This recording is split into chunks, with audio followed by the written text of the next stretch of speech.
Le président de la République, son Excellence M. Ismaïl Omar Guelleh, a quitté ce dimanche, en début d'après-midi, le pays en destination d'Addis Abeba, la capitale éthiopienne, où il prendra part du 7 au 10 septembre 2025 à une série importante de rencontres. Le premier événement auquel participera le chef de l'État a trait à un sommet de la communauté des Caraïbes et de l'Afrique qui entend insuffler une dynamique nouvelle à un partenariat stratégique déjà entériné entre les deux ordres géographiques.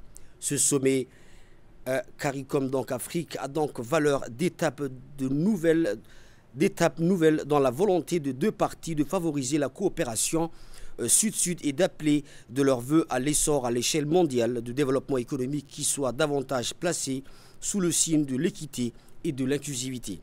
Le second événement auquel le président de la République prendra part à Addis Abeba porte sur un sommet africain sur le climat. Cette réunion, qui compte pour la deuxième édition du même genre, forme essentiellement l'ambition d'offrir à l'Afrique une plateforme renouvelée pour manifester la convergence de vues caractérisant ces pays membres en matière de problématiques posées par le climat. Cette rencontre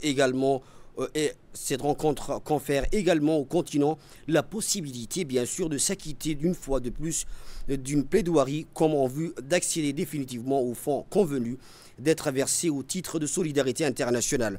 Sur ce sujet, bien sûr, il y a particulièrement lieu de rappeler que l'Afrique, principale victime collatérale des problématiques posées par le climat, peine à accéder aussi bien aux fonds de compensation annoncés en grand pompe il y a quelques années qu'aux investissements indispensables à sa transition énergétique. Outre ces deux sommets, le président Guelleh participera également à l'inauguration officielle du grand barrage de la Renaissance éthiopienne qui aura lieu mardi 9 septembre 2025. Édifice public du premier plan, le GER donc est assigné à l'impératif préalable de remédier à l'état de fracture caractérisant l'Éthiopie en termes d'accès de sa population à l'électricité. Il est investi ensuite d'ambitions plus fournies dans la réalisation d'un afflux massif d'investisseurs étrangers dans le domaine du développement industriel et l'exportation d'énergie électrique dans le pays de la région. Une importante délégation, bien évidemment, comprenant le ministre des Affaires étrangères de la coopération internationale, M. Abdelkader Hussein Omar, et le ministre de l'Environnement et du Développement durable, Mohamed Abdelkader Moussa Helem, accompagne le président de la République dans cette mission en Éthiopie.